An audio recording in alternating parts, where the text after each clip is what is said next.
Hello, and welcome to our panel on soil regeneration. I'm Alexandra Talty, an environmental journalist based in Southampton, New York. And thank you for that wonderful introduction.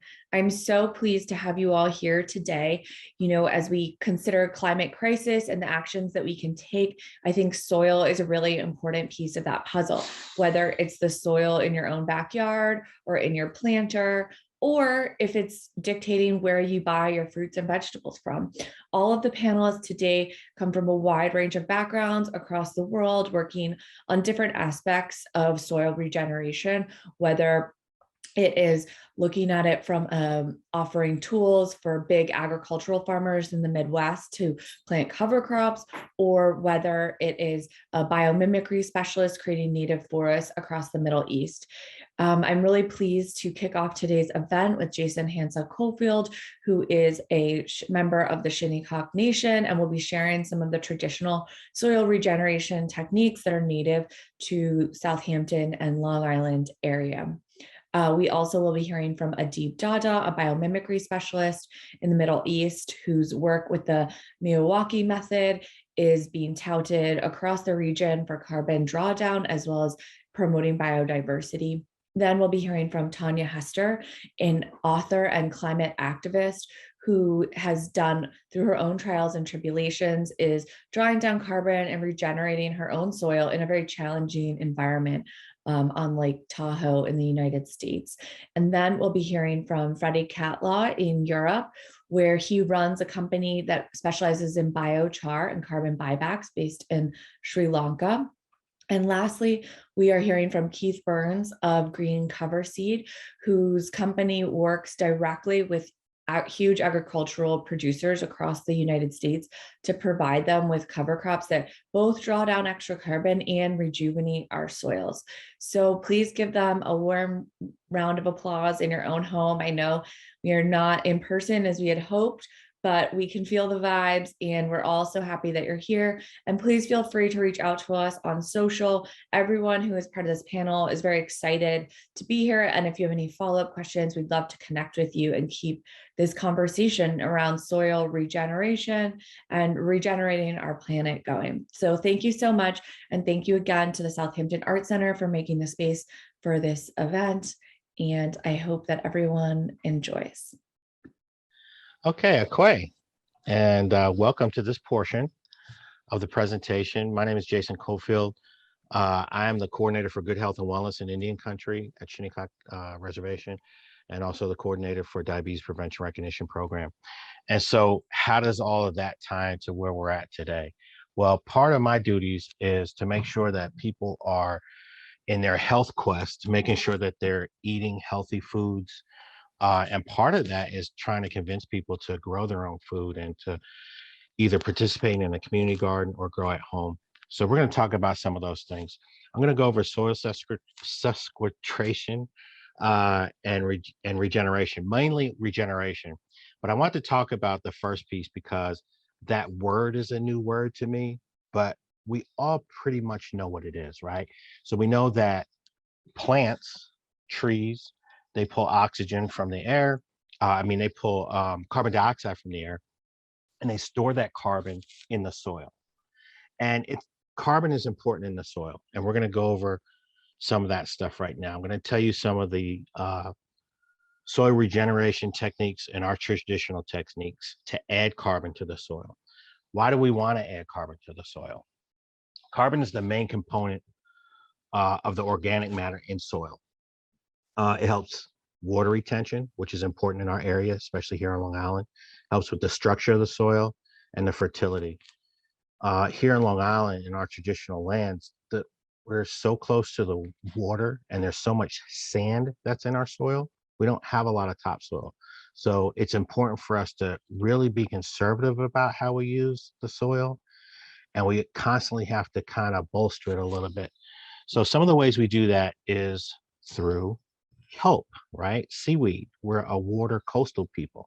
So kelp has always been something that we've used. Fish meal is always something that we've always used. Those are things that can be used year round and added to the soil. And we would traditionally add them to the soil year round.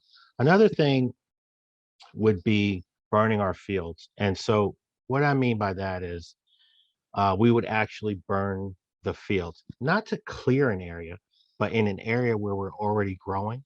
What we might want to do is, or the purpose of this would be to kind of break down that organic matter that's already there.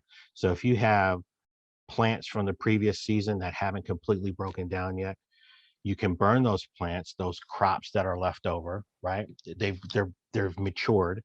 You're going to burn those crops. It's going to add carbon into that soil. It's also going to clear away cover crop if there's cover crop that you have in that area to help retain the soil. So that's one of the techniques that we've used in the past. We don't necessarily use that much, so much more, but that is a traditional technique. Composting. Composting, everyone I'm sure is familiar with that. And we would use kelp, and we would also use our plant scraps together to give us that organic matter that we can put into our soil to help strengthen it. Companion planting. Companion planting is a technique that is good for the soil in a lot of different ways. What most people will think of when they think of indigenous people and planting, gardening, growing, they'll think of the three sisters, and that's corn, beans, and squash. And so we use corn, beans, and squash because those plants go together well, and they also help each other with the soil. For example, the corn, and we plant these seeds together, right? So we physically plant the corn, the bean, and the squash seeds together. They grow at separate times. The corn would come in first. And when that corn comes in, it's going to grow a tall stalk. That tall stalk is also pulling carbon, right? Carbon dioxide from the air. But then we also have the beans that will use that stalk as a support system. And then we have the squash that grows lower and expands and stretches out. Big leaves, leafy leaves, again, pulling in that carbon dioxide and then putting that carbon in the soil. The beans also are going to add a little nitrate to the soil as well. The squash is also going to help keep and retain that soil in a moisture, cool situation. So that's good overall for all of those plants to grow together. Another thing that is traditional to us would be crop rotation. And crop rotation doesn't necessarily mean we're going to grow here, then grow there, then grow there. It does mean that, but it also means a crop rotation in terms of maybe using the soil a little bit longer, but using a different crop seasonal wise. Each crop is going to do a little something different to the soil. All the crops are going to add and or take away minerals and nutrients from the soil. So having those different crops growing at different times helps. And then also being conservative with the land and actually rotating the land use, right? So that soil has a little bit of time to recover. So we may want to grow in this particular area, and then we might want to compost in that area for a while. And then we go back to growing that area again, season by season, like that. One of the things that we can do to kind of regenerate the soil is be respectful to the soil, not overplant, and try not to disrupt the soil as much as possible.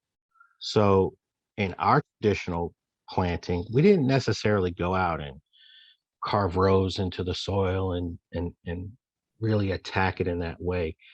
We would put our seeds in the ground. You can have grass around your seeds. You can have the other medicines that are found in the ground around your seeds. Put them in the ground. The thing about the Mother Nature and seeds, a seed, soil, and water, it's going to grow unless there's something that's preventing it from doing that. And so if we could do that in a way that's respectful to the land, that's what we're going to do. That's what we're taught. It's also important to understand and know that having clean water, clean air, and clean soil are all equally important, right? And if we're talking about our carbon footprint, right, and how we're putting carbon out there and how we're retaining it back into the soil, they all work together, right? So the soil is has a way of filtering things that go into our water, right? Our water, if there's something that doesn't necessarily get filtered out through the soil and ends up in our water, or if we're polluting our waters directly, that's going to go straight into the atmosphere. That's going to go into the atmosphere, and the plants are going to pull that carbon dioxide and other toxins back into the soil. And it's just going to keep rotating, rotating, rotating. Each one of those systems tries to clean and regenerate each other. And I think it's our responsibility to understand that and understand where we fit into that piece of the pie and what our responsibility is. And part of that responsibility is understanding that we are stewards of the land. Now, when we say we're stewards of the land, I'm talking in regards to how indigenous people are looked at, right? And what we claim. We claim that we are the stewards of the land. And the reason why it is, and the reason we have that relationship is in our language. So if we go to the word for soil in our language or earth, it's oki. Oki is that word. That word also we get another word, okas, which means mother, where you get Mother Earth. So we treat the soil, we treat the earth the way we'd want to treat our mother, right? We want to take care of her. So we have a understanding of where our place is, that our place is to take care of this land that takes care of us. Part of that is making sure that we're taking care of the soil. And that's what we're kind of concentrating on this piece here. So I'm going to move on to the next way. So what can I do? What can I do to contribute, right? How can I help that? Well, some of the things that we can do if, for example, you're thinking to yourself, well, I'm not a farmer. I don't have a green thumb. One of the things that you can do is you can buy foods locally, right? Buy foods that are in season, buy from your local farmers, buy from supermarkets that specialize in selling the local food in the area. And when you do that, that food is going to be fresher. It's going to be more delicious. And I can tell you firsthand, if you grow a tomato, or if you buy a tomato from a local farmer, and then you buy a tomato from a chain grocery store, it's going to taste different. So another thing is, if you're going out and traveling out to these chain supermarkets, we're producing more carbon. So one of the things you could do is attempt to grow some herbs at your house, whatever you can do. I mean, you don't have to do that, but if you have the ability, or if you want to try, I think you'll find it fascinating that if you look at it and you go, wow, I just grew a particular herb. Maybe I could grow lettuce or something else, and it may kind of grow from there. And if all of us can look at how do we help from our standpoint, how do we help our community, and then how do we help the greater good? If we look at it that way, it's a positive thing. So other things, and what can I do, right? So I'm like, all right, what else is it that I can do? Another thing that we've talked about already is planting and growing, but one of the things we could do is we can pick, or we can harvest and gather from our local area. That's something that we did traditionally as well. So when you're harvesting in season, those are things that actually help the soil, because we're taking in that energy that the plants are producing. And so living on Long Island, there's a tremendous amount of foods and medicines that exist all around us. There's wild berries, there's wild ground nuts, wild tree nuts, a lot of wild medicines that grow in what we consider to be our grass.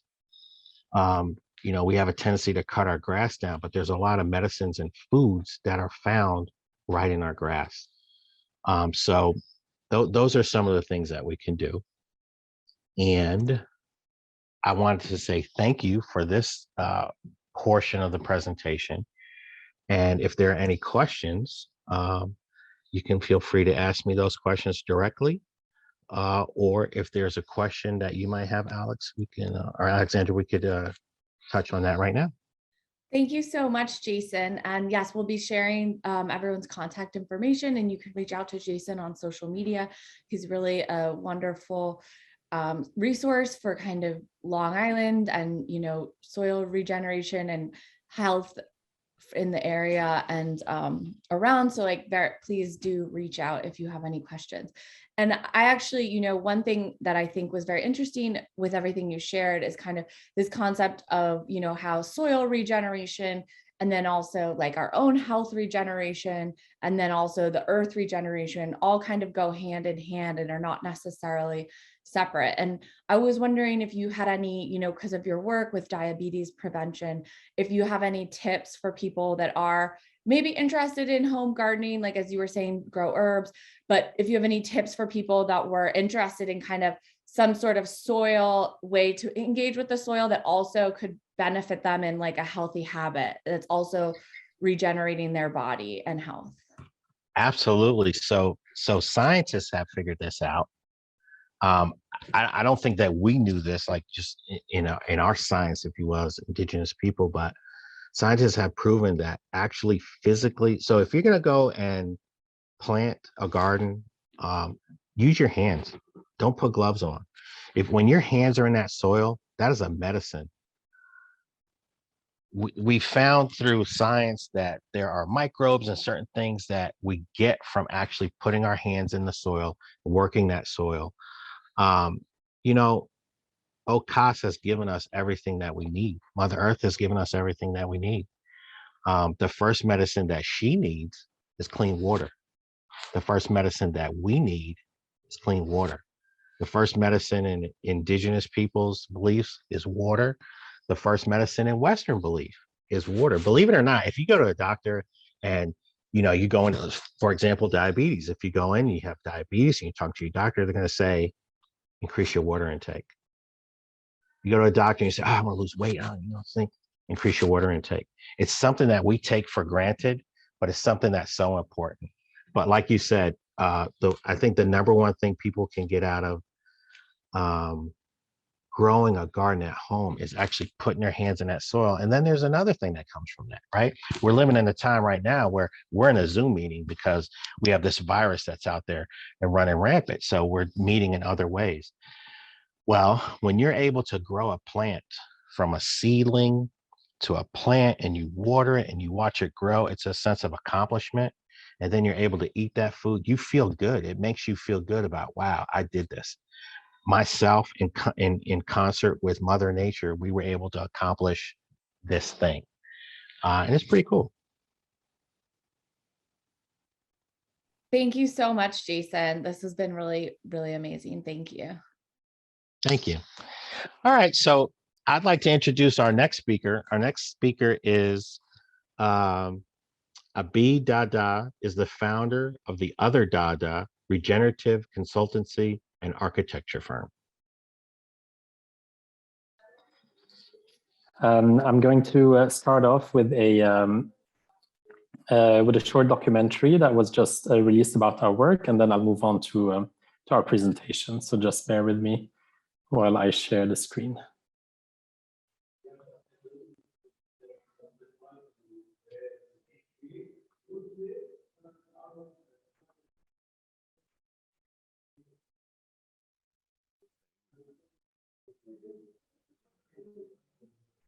And can you let me know if the sound is being shared?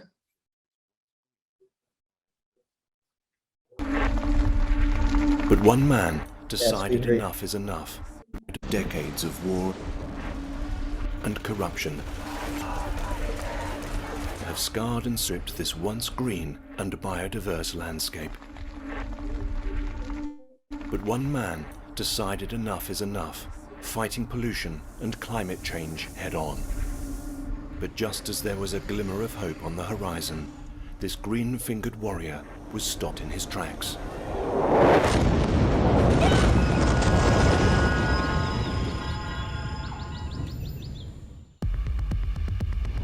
Situated on the Mediterranean coast, Beirut is Lebanon's largest city. Political chaos and economic collapse have pushed it to the brink. Lebanon's economy has crashed into a tailspin. The whole country is facing an environmental crisis. Beirut streets drowning in trash. In 2020, Beirut was hit by one of the biggest explosions in history.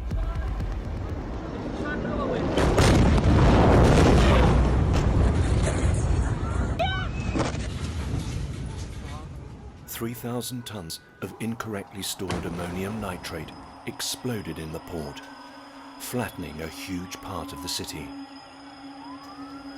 This was the latest chapter in the city's man-made environmental crisis, and it almost cost eco-activist Adib Dada his life. I was at the office. I had brought my daughter with me when the explosion happened. We heard the sound, and instinctively I hunched over my daughter. The ceiling collapsed on us.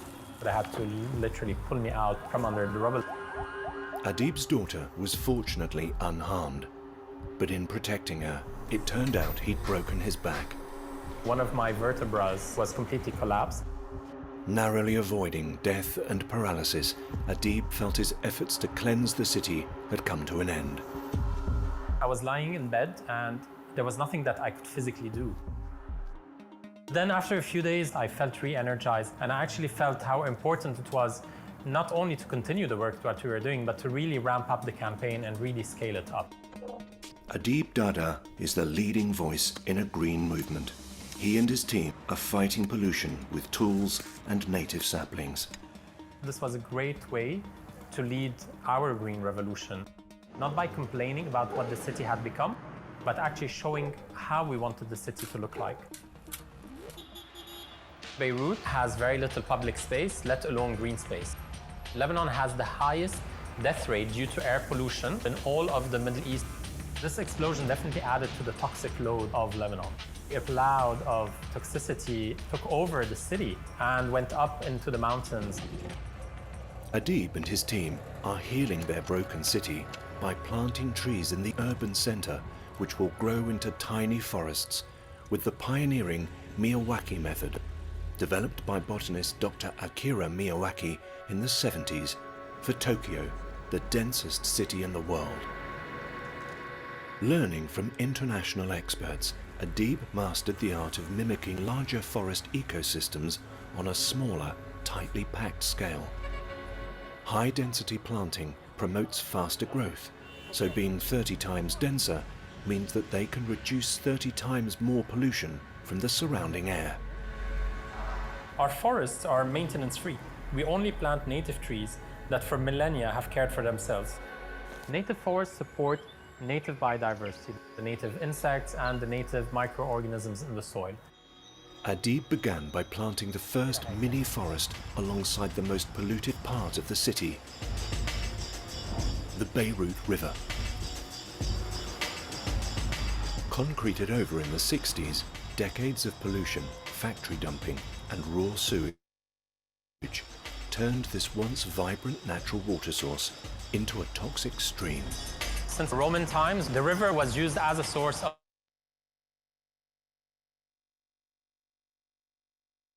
storing the water cycle. It will help in regulating the temperature of the city. We had hundreds of people, some of them for the first time in their life coming and planting a tree. People now have a reason to come back into this once unloved area. Tree planting on degraded lands is proven as the best way for cities to be able to mitigate climate change. The forest can be planted anywhere, as long as you have access to soil and sunlight, the tiniest place. Adib has planted 7 urban native forests so far. But this is just the start. If it can be done in Beirut, it can be done anywhere. A movement has started to create tiny forests across the globe. Each forest acts as a carbon sink, combating climate change and creating a shared space for humans and wildlife. Despite its tortured past, today Beirut has an army of people willing to fight for a better future. My hope is that people will be empowered enough to demand change themselves.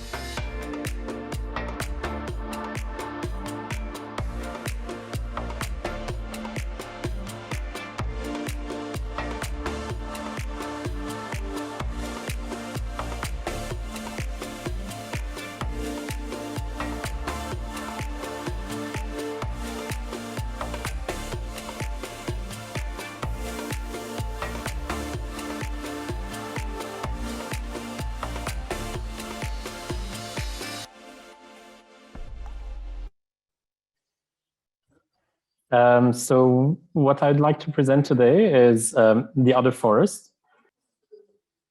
So the other forest is our nature-based tool for ecological and social regeneration in cities. Basically, the idea is that at this moment, cities aren't serving us well.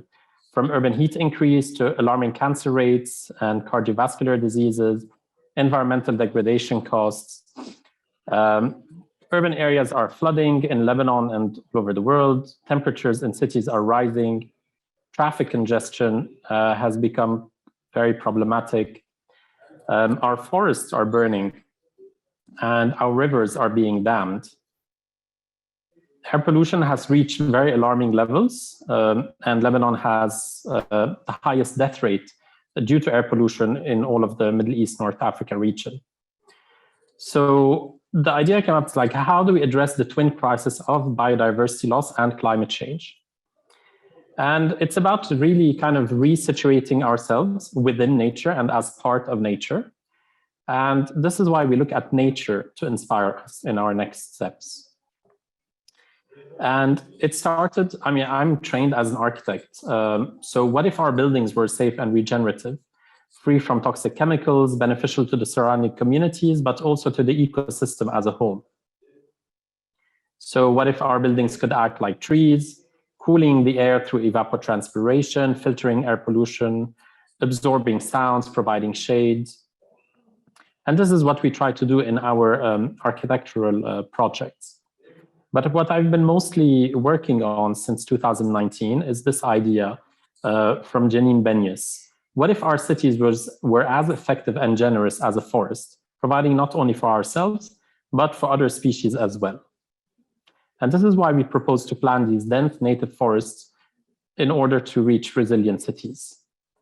Because they can not only help us in fighting climate change and filtering air pollution, but they can also cool down cities, protect biodiversity, help us in managing urban floods, restoring the water cycle, and improving physical and mental health.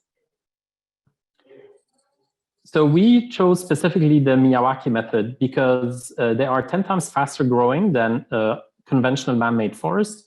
They are 30 times denser, which means they can sequester 30 times more CO2 and air pollution. They are completely organic and very biodiverse. They require half the investment of conventional landscaping. And after 3 years, they don't need any watering or maintenance. So they become completely water and maintenance free. We planted the very first native urban forest in Lebanon. So this is the natural ecosystem at the Beirut River. And this is it in the city. So there's an ongoing dumping of industrial waste in the river. So this happens every couple of years where textile dyeing factories dump their extra or like kind of expired dyes directly into the river. This is the dumping of the garbage in the river in 2015. And this is where we chose to have the location of our first urban forest. So in this picture, you could see the river, the Beirut River, on the top, and it was encased in concrete in 1968. And basically the sites next to it have become urban landfills. And this is where we started in 2019 by cleaning up the area and planting the first pilot project, which we can see right here. And in this picture, this is actually 6 months later, we were planting the second phase of our project. So you can see how in 6 months, we went from having these tiny saplings, which we can not really see here. And 6 months later, we can already see the transformation. This is the native plant selection in our Miyawaki forest in Beirut, from hawthorn to 2 types of sage, laurel, bay leaf, pine trees, 2 different types of oaks, strawberry trees. So really very kind of like a mix of edible, wild, medicinal species. And so this is the site when we first planted it. So on the day we finished planting. This is it 6 months later. And this is it 2 years later. So you can see how like kind of the effect on the city can be actually really quick. And this is the third phase of the forest, which we started this year in November. And this is it after planting. So you can see the river. The river runs with only sewage, raw sewage in the summer month, because the clean water is taken up, is extracted at source. And then all the municipalities and towns and villages throw their untreated raw sewage directly into the river. And then the industrial zones throw in their industrial waste directly into the river. And all of this ends up in the Mediterranean Sea. So the idea is that since we couldn't really deal with the river itself, because it's a much bigger project, what we could do is that we could bring the forest ecosystem back to where it used to be in the city, attracting people back to this kind of area that no one had come back to since 1968, and then having them discover the river, and then hopefully that kind of engages them to react. This is one of our other projects. This is Power Plant Forest, which is in the most polluted city of Lebanon because of what we call the power plant of death. It's a road median, so really kind of leftover space. So we're bringing value back to what the system has deemed as leftover, kind of like dead areas. So we're really bringing value back to those lands. And this is our first private project that we did. So convincing a private landowner to replace, instead of going for conventional landscaping with exotic species, to actually restore the native ecosystem that was there. And so this is in our snowy mountainous region. And you can see this forest under the snow. And this has survived. So this was last winter. And we had a 94% survival rate in this project. And as you've seen in the video, in August 2020, Beirut was affected by one of the third largest explosion in mankind.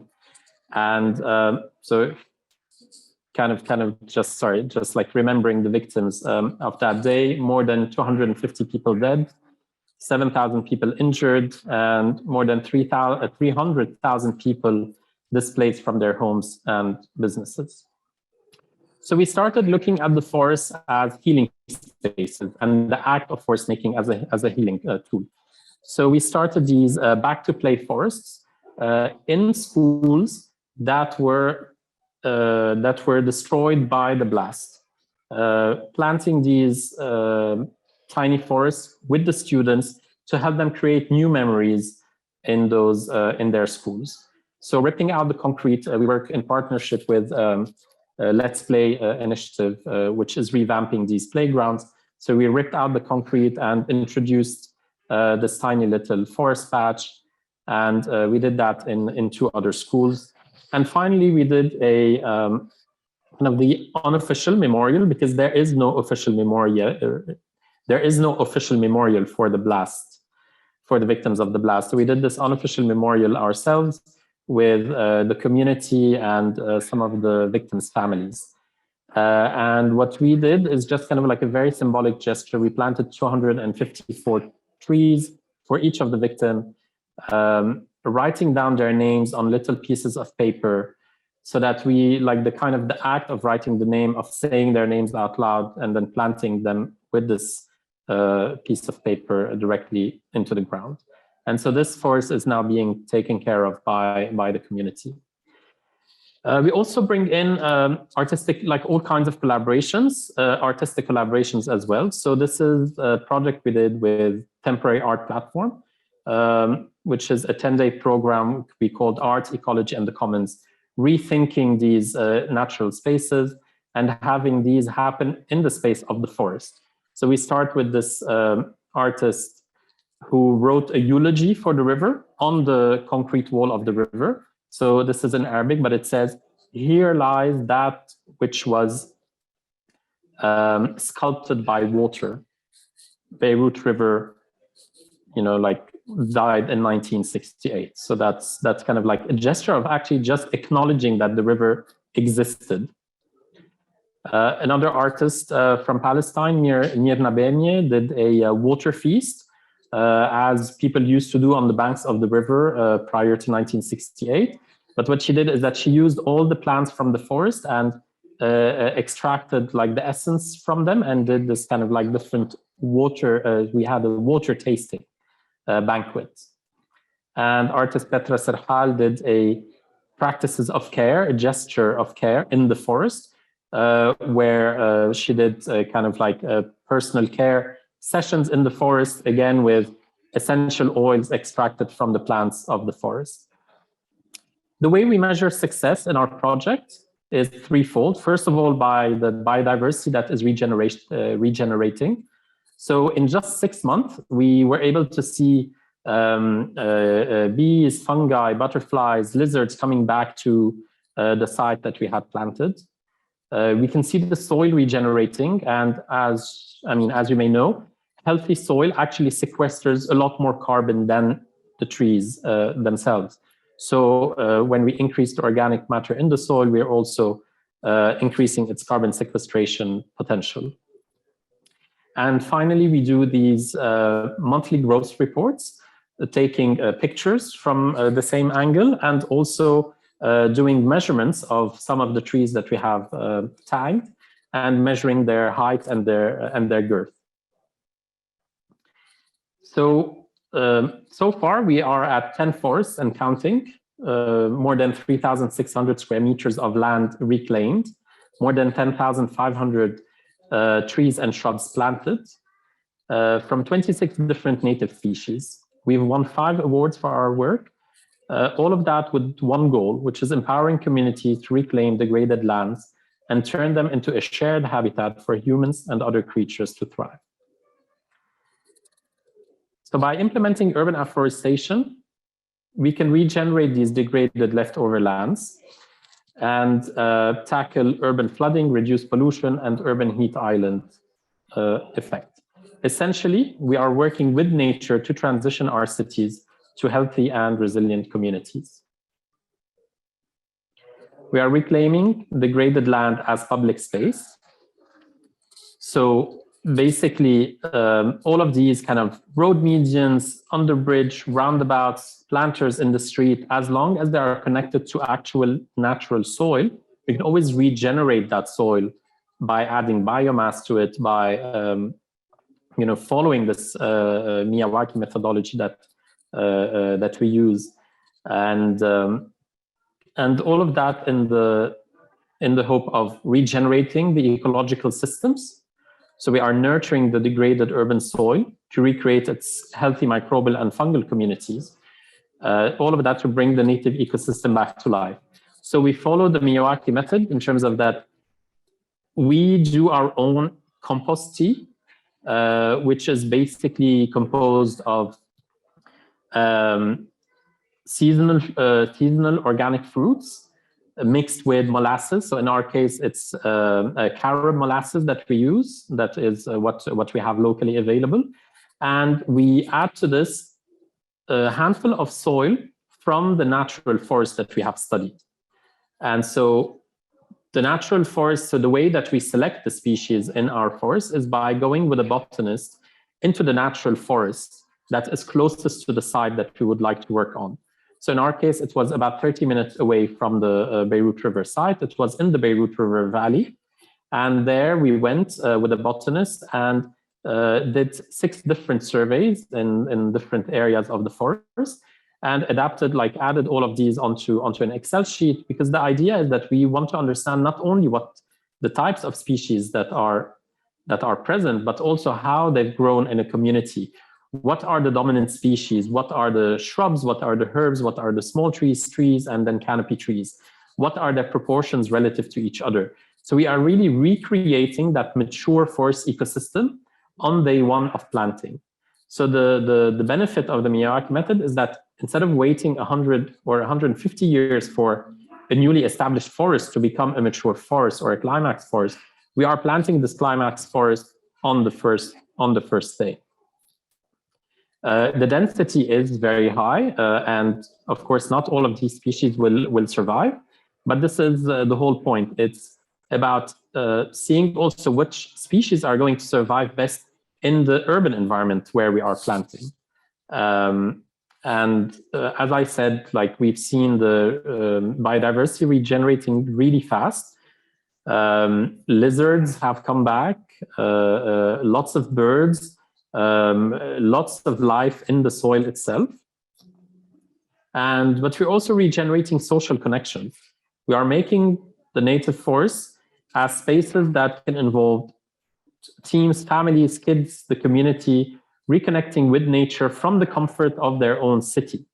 So it's the first step, instead of like kind of asking people to go out hiking or doing things, like within their city, they can be, like touching soil, but seeing also the transformation themselves in the span of 6 months, how they've kind of cleaned up this dirty space, cleaned up the soil, and then, they can come back 6 months later and see the plants doing well, touch the soil, smell the soil, and see how it has been changed. And so this is what my next phase of work looks like. It's, I went from architecture, building habitat for humans, thinking of how these habitats could be less harmful to the environment, into moving to the other extreme, which is building habitat for basically fauna and flora. And eventually what I would like to get to is, how do we build interspecies habitats? So really, how do we build like an architecture? How can our built environment and our natural environment be really in sync with each other, supporting each other and helping each other thrive? How can our built projects actually regenerate the ecosystems that have been lost before? So this is it for my presentation. Okay, so I will introduce the next speaker. So Tanja Hester is an activist and the author of Wallet Activism: How to Use Every Dollar You Spend, Earn and Save as a Force for Change, and a stubborn Sierra Nevada gardener. She's going to be talking about home-scale soil sequestration in challenging locations. Great. Thanks so much. Hi, everyone. Let's see, I'll share screen. So I'm going to talk again about soil generation, which I really think of as generation because I live in a place with very little soil. And I want to talk about the challenges, but also how you can overcome them, because I think I'll talk about the extremes that I face. But whether you have a lot of sand in your land that you have to work with, or you have salinity from the ocean, or you have a very short season or very dry weather, whatever it is, there are things that you can do to overcome that if you wish to do some soil regeneration on a home scale. I live in Lake Tahoe, California, which is at 6,000 feet elevation, and we really have the full range of extremes of weather. Tahoe has been in the news twice in the last year, first for having the first massive wildfire to cross the crest of the High Sierra, and second for getting 17 feet of snow in one storm. So that sort of tells you the extremes that we're dealing with here. So special challenges here for the Sierra are that we have no soil. This little photo that I put here sort of shows you, we have a mix of some coniferous forest, mostly pine trees, and then we have a lot of exposed ground, and then what looks like soil there is really just decomposed granite, really small amounts of it. And so I think the point is that dirt is not necessarily soil, and sand is not necessarily soil. Soil means something that's living, something that can store carbon, but also that can support fungal life and plant life and all of the different things that we want to work really well. So again, we have harsh winters with a lot of snow. I still have at least 6 feet of snow out in my backyard covering the garden right now. We have short seasons. So we have fewer than 100 frost-free days a year. Usually our last frost is in mid to late June, and our first frost in the fall is sometime in early September. We've had years where we had frost in the middle of July. That was my very first year gardening up here and was a hard lesson. We also have hot, dry days in the summer with cold nights. 40-degree swings are extremely common. That happens almost every day of the year. We also have few deciduous trees, which is important because deciduous trees and their leaves are really the main source of soil in the world. You know, the leaves fall off the trees, they decompose, the worms work through all that stuff, and that's how you get soil that supports life. So we really don't have very many of those. We have only conifers and a few aspen trees in a few locations, as well as, of course, the trees that people have brought in that aren't native. We also have wildfire, of course, so that affects what is safe to plant, and we have persistent drought. So it's important to think about gardening and planting in ways that don't use too much water. So one of the core principles of reversing desertification is that you want to minimize any bare soil. I put soil in quotes here because, again, we don't really have soil, but for anyone who has it, you know, having bare soil is pretty much the worst thing you can have, because the topsoil will get blown away by wind and water.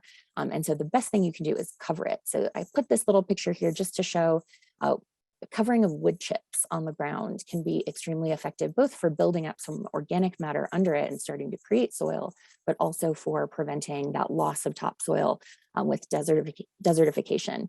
So again, Sierra is a combination of pine forest, exposed rock, and chaparral, which means like scrubby plants like manzanita and sagebrush. It's not technically desert, but it sort of behaves that way. So the ground is really hard and non-absorbent. Digging when it hasn't rained for months and months is essentially impossible. And oftentimes it's in fact solid rock. And so areas that have become desertified have soil loss, but there are other areas where we just never had that soil to begin with.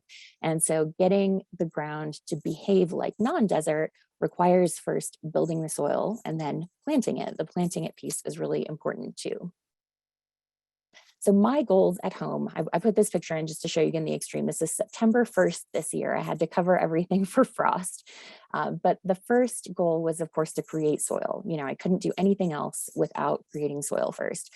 I also really wanted to reduce storm runoff and the need for watering.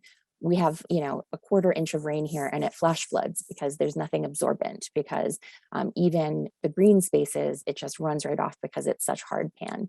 So I wanted to prevent some of that and also be able to get some of that moisture into the ground so that I wouldn't be having to water all the time using our limited water. Of course, I wanted to grow more food, who doesn't? And I wanted to create habitat and food for pollinators, increase wildfire resistance, and minimize the irrigated turf grass. Still fighting that fight with my husband, so wish me luck there.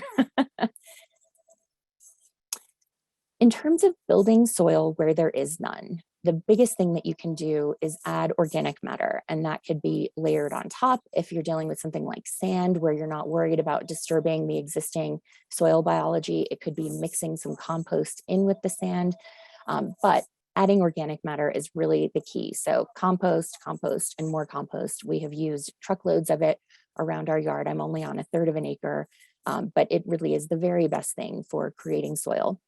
Also do sheet mulching, which I'll talk about in a second, but a nice thing about that is you sort of are planting into things that are actively decomposing. And so it actually provides some additional heat, which is really nice for, you know, warm weather veggies if you're trying to grow tomatoes or zucchini or things like that that really like the heat. Deciduous leaf scrounging has really become a habit of mine. I know who all my friends and neighbors are who have trees where the leaves fall off, and I beg them for their leaves, or I encourage them to use them. But if they're just going to put them in the green waste bin and truck them away, then I make sure I get them instead so I can use them either in the compost or directly on the garden. Arborist wood chips are another hugely important resource, both for the gardens themselves, but also for any sort of bare ground that isn't going to be planted. And here we have tons of tree thinning that happens all the time.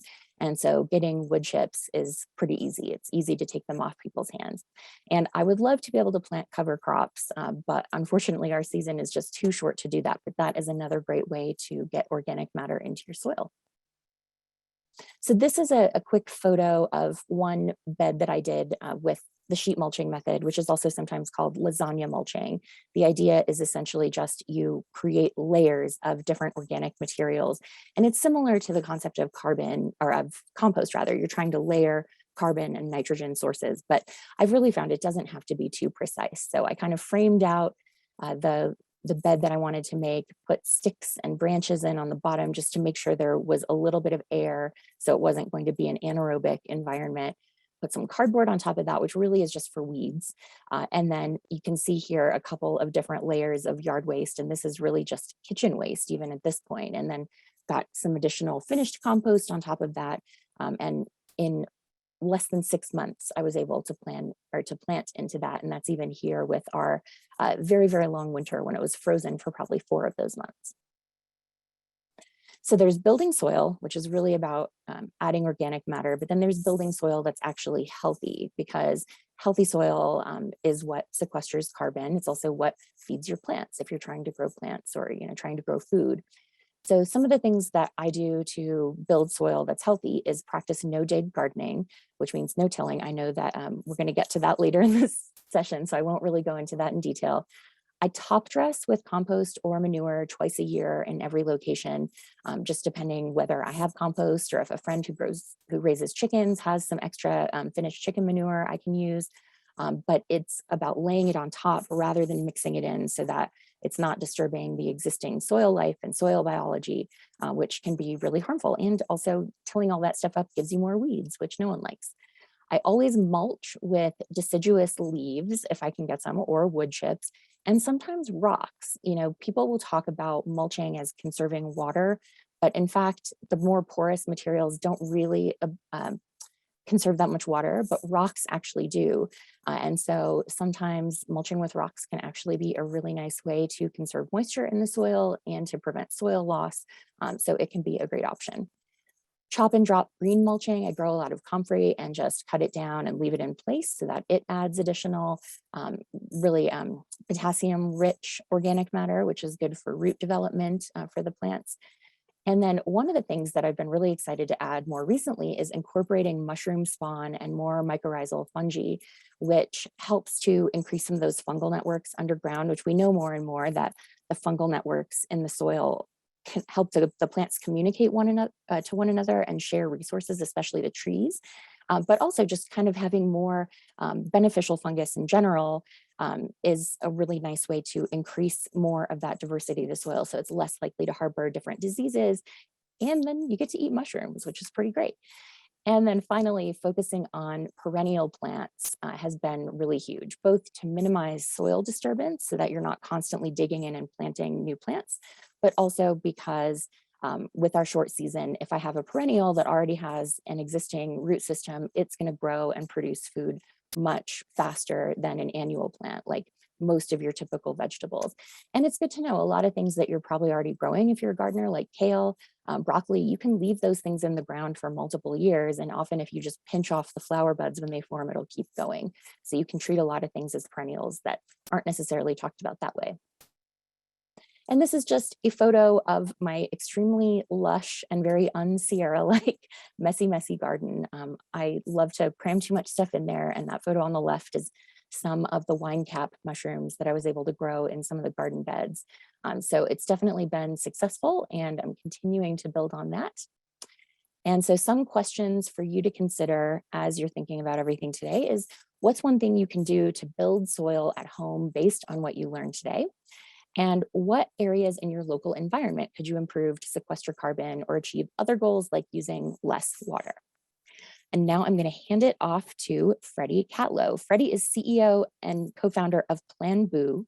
They're scaling up carbon removal with bamboo biochar.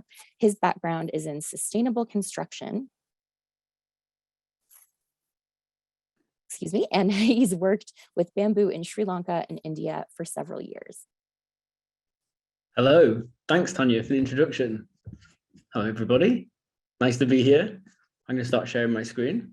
I'm going to talk to you about carbon removal with biochar.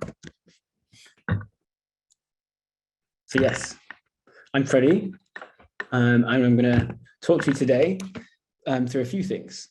So I'm going to start with the Waka Papa, which gives you a little bit of an introduction to who I am and where I'm from.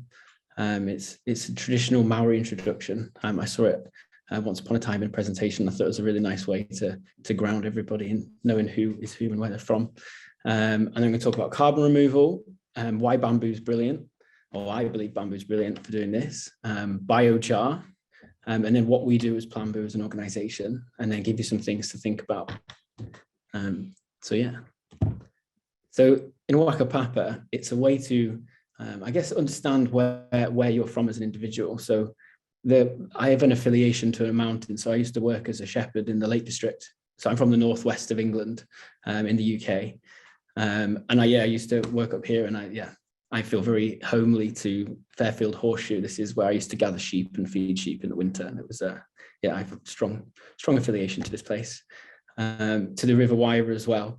This is my river. This is where I used to grow up, catching a lot of fish, some chub, some pike. I do enjoy fishing quite a lot. And then this is my tribe.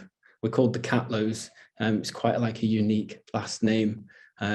It's in relation to cats and witches, which is the last witches in the UK were from Burnley, which is very close to where I'm from, and that's where my dad's from. And this is my tribe. Unfortunately, the photo is quite old because my grandparents aren't around anymore, but these people mean so much to me, very close to me. So yeah, this is my tribe, the Catlow tribe. So carbon removal. This is what Project Drawdown is about. It's about drawing carbon out of the atmosphere. And I think there's a really nice explanation for this, which is talking about a bathtub, so that we have some perspective as to why we need to remove carbon from the atmosphere. So at the moment, like, we are reducing our emissions that are going into the atmosphere as quickly as we can. Businesses are investing heavily in solar panels or the electrification of vehicles. So this is reducing the amount of emissions that are entering the atmosphere. So if we see that as like a bathtub with the tap running, the bathtub is the atmosphere, and the water entering it is the CO2 equivalent. So as the bath fills up with water, we can reduce the flow of this water entering through the creation of solar panels and the reduction of emissions that are entering the atmosphere. But eventually that bathtub will overflow. And at the moment, we're at like we're almost hitting the brim, and the bathtub is about to overflow. Like, we're doing our best, or it appears that people are trying to do the best in big corporations, but obviously it's quite slow, as we're all very aware. So we need to start getting a bucket and removing water from the bathtub as quickly as we can. And I think that's where removals, people debate whether it's important or not, but I think that's where removals can really help. We can start bucketing out water through nature-based solutions. Obviously, there's some very high-tech solutions out there, but they require a lot of capital. But with biochar and soil sequestration, we can look at the entire planet, and we can start using the entire surface of the planet to remove that carbon from the atmosphere and put it into the ground, get that water out of the bathtub, put it on the floor.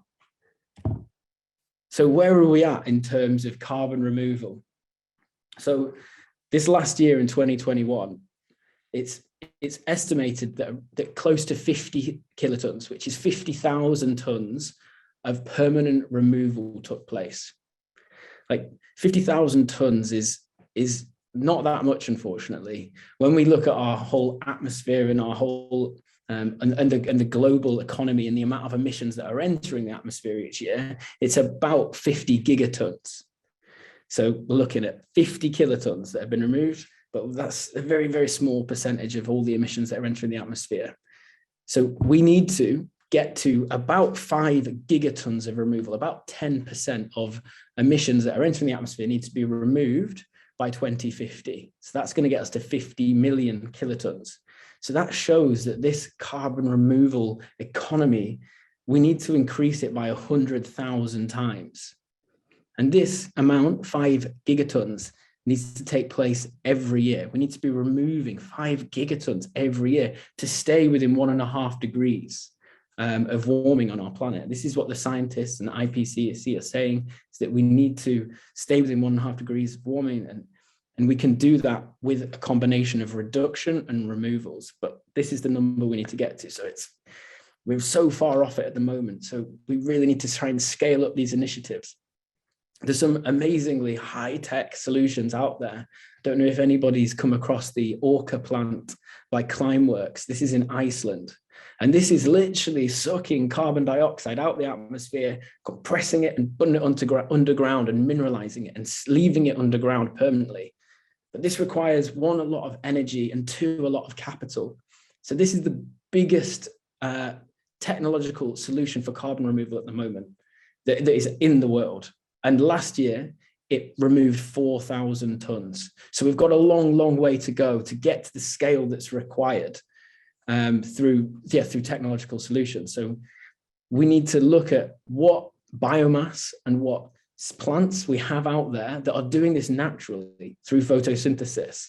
And if we can harness those and we can convert them into carbon and we can store that permanently underground, then that's great. And we can do this with something called biochar. So Planboo is an initiative that we started in 2020. Myself and two friends, Priya and Mark. So Mark and I, we were working in Sri Lanka at the time, building a bamboo hotel. It was quite a luxurious hotel, but we spent just under 3 years building it. And we saw firsthand like the value of bamboo. It's an incredible material, like it grows incredibly fast. And we saw that if we can use this bamboo to build an amazing building and store carbon in that building, then maybe there's other things we can do with bamboo to permanently remove carbon out of the atmosphere. So I'm here in Stockholm, which is very cold, and it's very different to where we grow bamboo. In fact, like we grow bamboo in Sri Lanka, but here in Stockholm is where our base is. And yeah, our real mission of the company is to help the world transition to net zero. This has been our focus and our purpose for quite a few years. And yeah, we want to do this whilst reducing global inequality, because there's no point supporting some of the biggest tech companies in the world to make these tech solutions, or oil and gas companies to solve the solution, because then we're still going to create this big disparity in humanity. And I think if we can hit these goals, net zero goals, whilst also reducing global inequality, then we can try and rebalance the world. And then that's really two parts that we're trying to pull together and focus in our solution, which is looking at bamboo and biochar. So yeah, we're a bamboo biochar project developer. So starting with one part of that, which is the bamboo. So bamboo, first and foremost, is a plant, and it grows incredibly fast, up to 1 meter per day. Like that's obscene. Like you can literally watch this plant grow. It's the fastest growing plant in the world. So this immediately like catches your attention. It's like, well, plants absorb carbon dioxide from the atmosphere through photosynthesis, a natural process. And this plant does it as quicker than any other plant on the surface of the planet. So this is tremendous when we're trying to do carbon removal, because we need to remove it quickly. So another important factor with bamboo, which is quite unique, is it's a grass. So unlike a tree that you cut down, it's going to die. As a grass, like your lawn, you can harvest bamboo every year and it will grow back. The life of the plant is living under the ground in the roots. So by harvesting the crop, the standing poles, you'll remove, it's made of carbon, like 50% of the dry weight of bamboo is carbon. So by taking that and locking it or turning it into biochar, we're rapidly removing that carbon from the atmosphere and putting it underground. So, and bamboo's also all over the world, across the equator and throughout the tropics. So it spreads out around the tropics and subtropics. According to Project Drawdown, there's 33.52 million hectares of the stuff, but we can increase this, and because bamboo grows in degraded soils, it's a very hardy pioneering species. Like as a grass, it can grow and spread quite quickly. It's worth noting that there's two strains, the sympodial and monopodial bamboo. People are worried about bamboo becoming invasive, and that's because people are planting and looking at the monopodial species, which spreads out a lot. But we're focusing on growing the clumping bamboo, the sympodial bamboo. This grows from fixed locations. So what's biochar? So biochar is plant-based charcoal. So as I was saying, like bamboo, as it grows, it sequesters carbon in its biomass, and this is carbon. And when you compress CO2, you get a solid, which is carbon. And the majority of biomass is a living thing. Well, they are all made up of carbon. Like I'm a percentage of me is carbon. So we're taking something that is living, a plant, and by pyrolyzing it, you're turning it into charcoal. And charcoal is like a stable form of carbon. So it's no longer a plant that's going to decompose and rot and release the gases that we want stored inside of it. It sort of solidifies it and creates a stable body.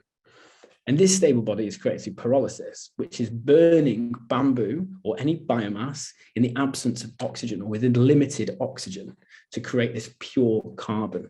And biochar has a number of uses. So it can be, if you look at this image, you can see this is looking at biochar under an electron microscope, and you can see all these tiny, tiny little pores, very, very many surfaces and nooks and crannies for microbes to go into, which is why it's great in soil. It holds a lot of water, so it's great within soil that's degraded, and it requires we require water to be held in degraded soils, because otherwise it just washes off. And biochar can help bind the soil and create these pores for microbes and water to stay there. It also has its uses in construction materials. People are mixing it and grinding it into concrete, and they're permanently storing biochar and carbon inside concrete, which is then reducing the footprint of concrete. And with all these pores as well, it acts as a great filter for water. People have it in toothpaste, and it can help bleach your teeth because it binds to all like sort of the crap that's in your mouth. So it's a great way of doing it. So what we do as Planboo, so we produce biochar for soil amendment, and we do this for carbon removal. So we work in Sri Lanka, which is a country in the tropics, where there's a lot of tea estates. Sri Lanka is quite unique at this point in time. It's been producing tea for a number of years. So the soils have been quite like a lot of the nutrients have been removed. So it relies so heavily on fertilizers. A lot of agricultural land actually rely a lot on fertilizers to give the plants the energy to produce the crop. And every time you pluck a tea leaf or cut some maize, you're removing those nutrients that were once in the soil. And you have to replace them with fertilizer. However, Sri Lanka this last year was quite innovative, forward thinking, and it banned the import of chemical fertilizer. Like, that's enormous. It was for a number of reasons, economic, but also environmental. So by banning fertilizer, people now need, the tea estates as well in particular, need nutrients to go into the soil, or microbes or bodies to store nutrients in the soil. And biochar can do just this, and it can be produced locally on the tea estates from bamboo. So we're helping and training the tea estates to produce their own biochar with a kiln that we've built for them. And this is then producing the biochar, which can then be used by mixing it with compost tea. So this is a liquid compost, and it stores it and then charges it with microbes, the biochar, and then it gets put into the tea bushes. And it acts as a source of nutrients in the tea estates. So it can replace the chemical fertilizer that was once there, whilst also removing carbon out of the atmosphere.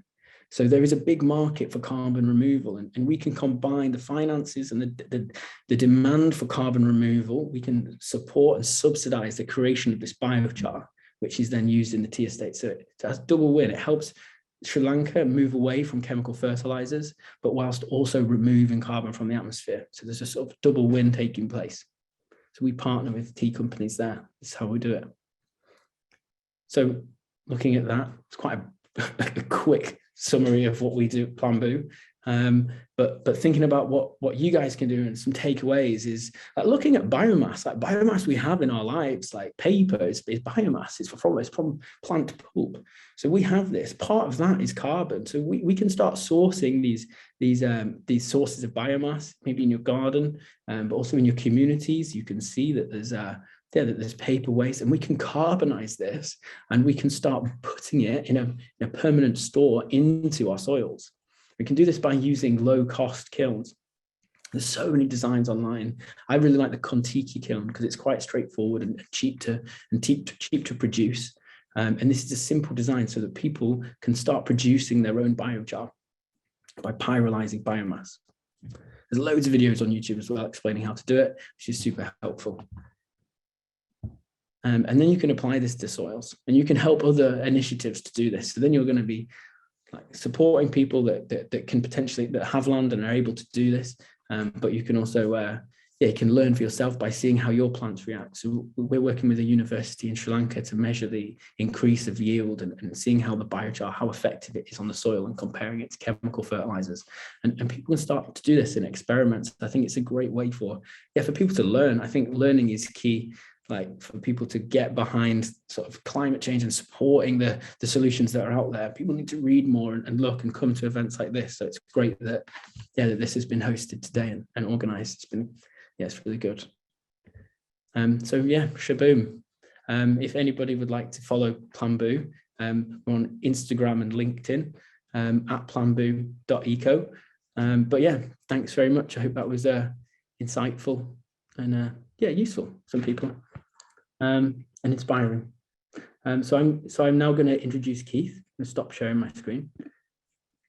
So Keith combines over 20 years of experience in no-till farming with 10 years of teaching agriculture and computers.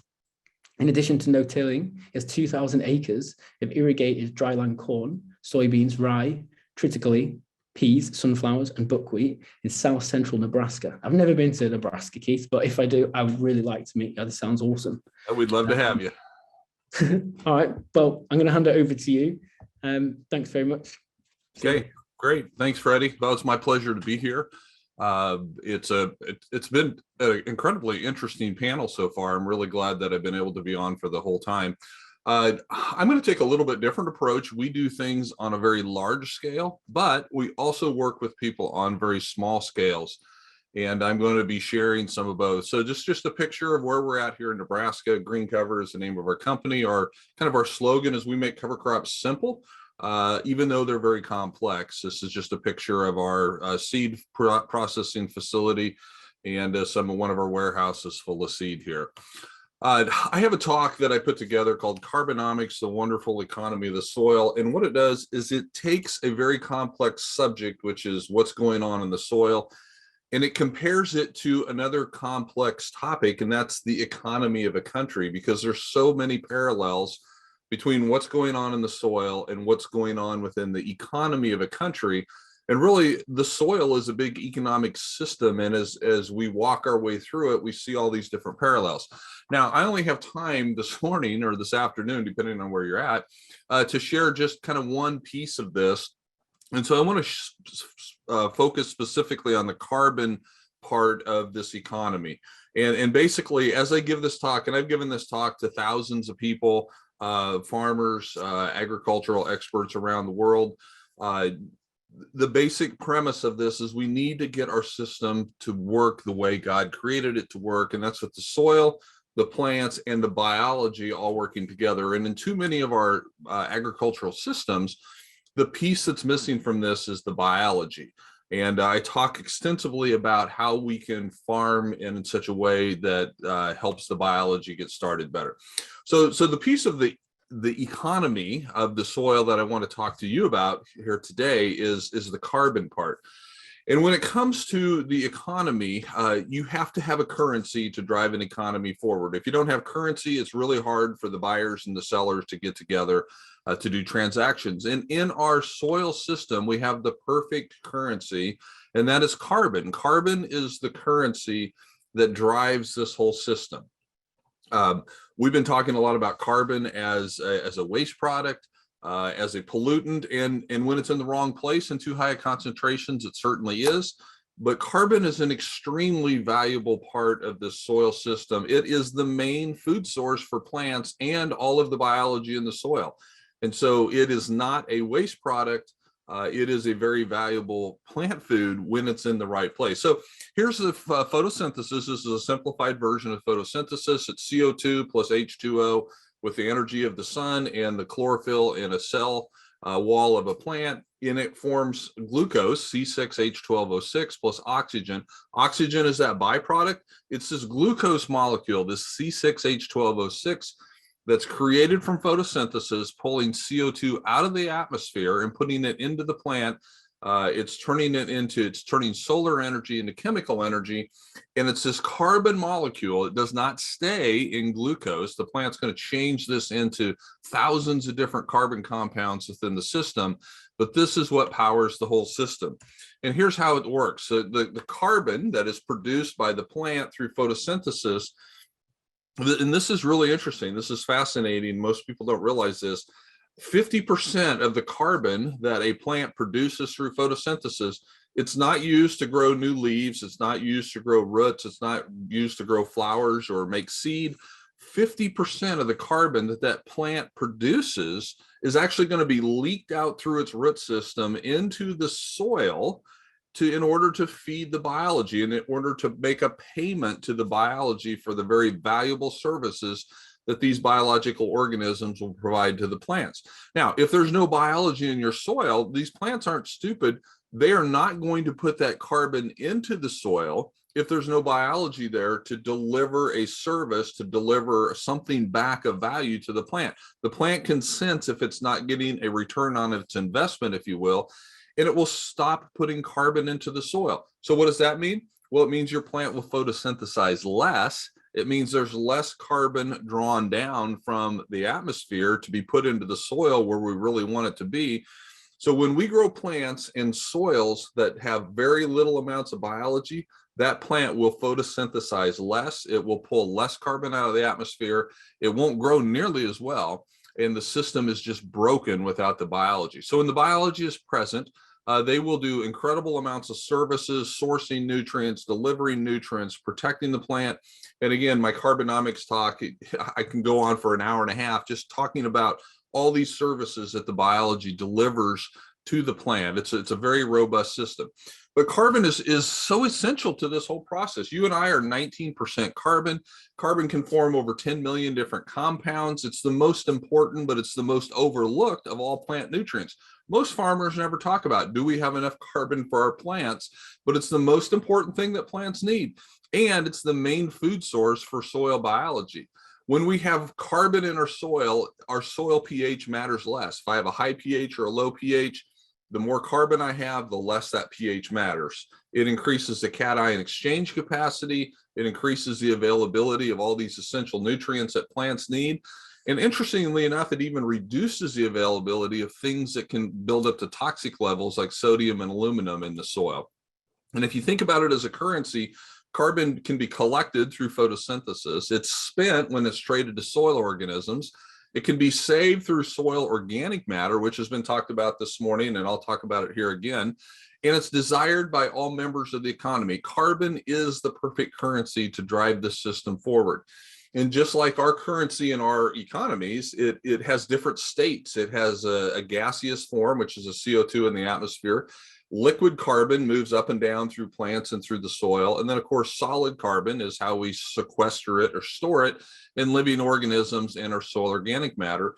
And it can shift from state to state very quickly. The experts will tell us a plant can pull CO2 out of the atmosphere, turn it into liquid carbon, move it all the way down through its vascular system, exude it out through the root system, and it becomes part of the body or the biomass of a microbe. And this can all happen within a matter of hours. So it moves states very, very readily. And then here's the cool thing. This is what we're really talking about with sequestration. And just like in the economy, when you have excess currency, which is the carbon, you can now store that or save that. You can turn currency into capital when you have excess of it. And you have to have capital in order to be stable. And in our soil system, our capital is soil organic matter. And we could talk for days about the importance of soil organic matter. It drives every ecological process within our soil is driven by soil organic matter. It's driven by that carbon. And we cannot build soil organic matter unless we have extra carbon within the soil. It's just like you can't increase your savings account unless you're earning more than you're spending. A farmer will never be able to increase organic matter levels within their soil if they're not bringing more carbon into the system than what they're exporting. We export carbon when we haul away grain, when we haul away hay. We export carbon every time we till because it oxidizes the carbon in your soil and it releases a huge flux of CO2. We have to have more carbon coming in than what's going out. And that's why cover crops are so very important in a farming system, because cover crops are growing. They're putting carbon into the soil. And I'll show you some pictures of how that happens here. It's putting carbon into the soil and we're not exporting it. We're not hauling it away as grain. We're not hauling it away as hay. Those cover crops are designed to put carbon into the soil, to have benefits of covering the soil, and we're not removing them. We're not harvesting them. They're done with the intent and the purpose of improving our soil. So here's one of the coolest pictures I've ever seen. And I want to take just a couple minutes and explain what's going on here, because this shows everything that I just talked about. It shows this happening. So this is a highly magnified plant, or a picture of a cereal rye cover crop root. Okay, now this was actually taken by my friend Jimmy Emmons. He's a farmer from Oklahoma. He took this with his iPhone with a magnifier, a proscope on it. And so what you're looking at here is the cross section of a cereal rye root. And the reason that we see this cool picture, this was actually growing sideways through a worm channel. So you can kind of see the soil down here at the bottom, and the piece of the root that we see exposed was growing actually in the airspace of a worm burrow. And so if you think about the scale of what we're looking at here, you know, a worm burrow is maybe 1/8 of an inch in diameter. And this is the piece of the cereal rye root that's growing horizontally through that worm channel. And so what we see here, the big white part, is the root. And then all these skinny little things coming out, those are the root hairs. And then, but here's the cool thing, and I've never seen another picture quite like this. All of these droplets, you can see the shiny little droplets. That's the liquid carbon root exudates that the plant is making through photosynthesis, and then it's pumping it out into the soil system through the process of growing. And so these are carbohydrates, these are sugars, they're proteins, they're fats, they're lipids, they're oils, they're all kinds of different carbon root exudates, but they're being pumped into the soil system for the biology to come, and they consume these. This is what they live on. And then the biology delivers services. They'll bring in phosphorus, they'll bring in potassium, they'll bring in water, they'll bring in whatever the plant is calling for. Each one of these is a different compound that is communicating its need to a different thing. Now, here's the cool thing. This was a cover crop. This was not a cash crop. This is cereal rye. It was about 8 inches tall. So it's not a huge, it's not a fully mature cover crop yet. But this crop right here that you see had this root system in it, and it's pumping all this carbon into the soil. And just for fun, I started doing a little bit of math on this. This is pretty cool. If we estimate that there's 250 root hairs in this 1/8 inch little section of rye root, and it probably is because it goes all the way around. We're just seeing one side of it here. And if there's 5 droplets, liquid carbon droplets per hair, that means there's 10,000 carbon droplets per inch of rye root. There's about 30 yards of roots per rye plant, and there's about 1 million rye plants per acre. That means in this field with a rye crop that is just still actively growing, there's almost 11 trillion droplets of liquid carbon per acre. And that's just in 1 acre. And we sold enough cover crop seed this past year for 1 million acres. Start doing the math, start looking at how much carbon we can put into the soil when we're growing these cover crops in the proper way. And so to Freddie's point, if we're going to get to 50 gigatons of sequestration, is that possible? It's absolutely possible if we can get these cover crops being worked into farmers' rotations with good management. There's been some bad management, and cover crops will cost the farmers money, but when done right, cover crops can be used in most agricultural systems very successfully. And so I want to close my talk out. And so that's kind of the big scale. You know, we sell cover crops for 1 million acres, which is a huge amount. But I want to talk to you about a program that we've got going that some of you may be very interested in participating in, that's doing it on a very small scale. So we have this concept called the Milpa Garden. Milpa is a Mesoamerican and Native American term, and Jason talked about it very well. He talked about the 3 sisters, the corn, the beans, and the squash. There's a term from the Mesoamerican culture, Milpa, which took the 3 sisters and they added lots of other things into it, dozens of different crops, all growing together in harmony, growing together in kind of a mixture where each plant is benefiting the other one and not competing with it. And so we've taken that concept and we put together what we call our Milpa Garden mix. You can see the seed mix here, and it's got corn, it's got beans, it's got squash, but it's got lots of other things as well, pumpkins and okra and gourds and all kinds of different melons. And we make this available for people to plant on small scales. This is a rather expensive seed, so we don't see farmers do this on hundreds of acres. They do it on an acre or less. Dr. Daphne Miller wrote a great article about this, got it into Civil Eats a couple of years ago. We got a lot of traction on that. But basically, we're making this seed mix so that people on a small scale, and an acre will be a large scale to a lot of people, but to a farmer, that's a very small scale. And what we do is we have a program that we call our First Acre program, and we are giving seed away to any farmer. We'll give an acre's worth of seed away. It's worth about $100. We'll give that away to any farmer that's willing to plant this. And you can see what this looks like here. This is all just kind of growing all together. Anybody that's willing to plant this and donate at least 50% of what they harvest, what they glean, if they're going to donate that to a food pantry, to a community food bank, a homeless shelter, nursing home, whatever it may be, we'll give them the seed if they're willing to do that. And we really encourage people to work with community groups, 4-H groups, FFA chapters, church groups. Get those kids in there, get those community groups in there to help you harvest, because it's a lot of work.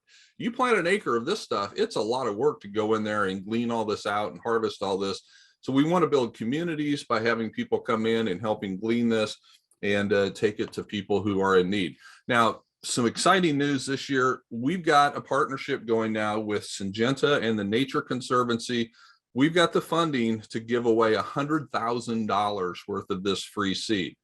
And so we're giving this away to anybody who will say, yes, I will grow this, and I will give at least half of it away to a worthy cause. And so we'll have farmers doing this on an acre. We'll have home gardeners doing this on a fraction of an acre, but we want people to give it away to build community through this program. So it's a cool program because not only are we feeding people, we're building soil health, but we're building awareness of the carbon sequestration, because this diverse mix will sequester a lot of carbon in the process.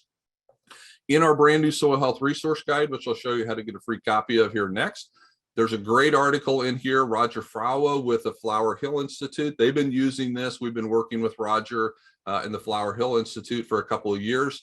They've been getting this out to Native American tribes across the country. And so Jason, if you're still on, we need to talk about how we can get you involved in this project as well.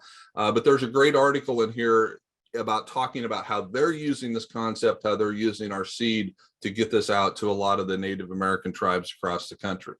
So our resource guide is free. These are 80 to 84 page, really, really high quality. We've got guest articles from soil health experts all across the world. We just came out with our 8th edition. It just came off the presses last week.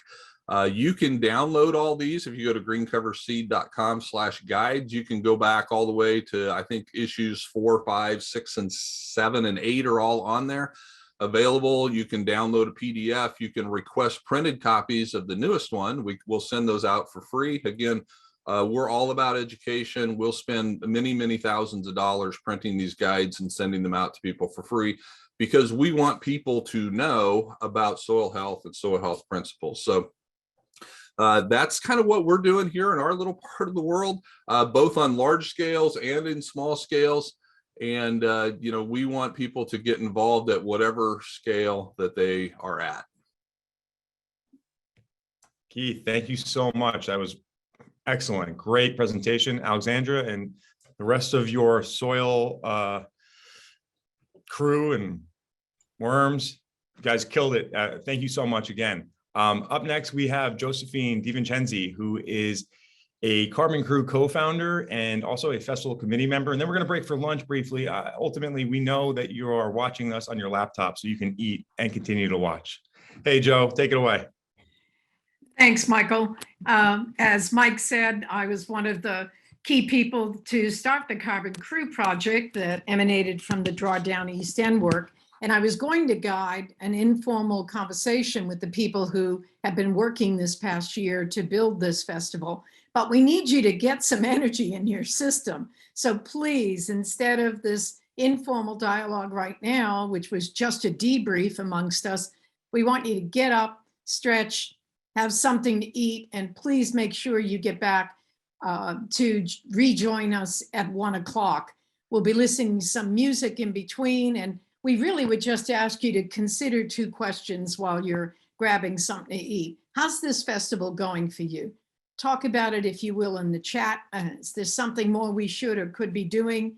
And what are your key takeaways that might lead to some changes in your behavior, in your actions? So go grab something to eat. We're going to put some cool music on. Thank you, AY, for that great regeneration anthem. See you at 1. Thanks.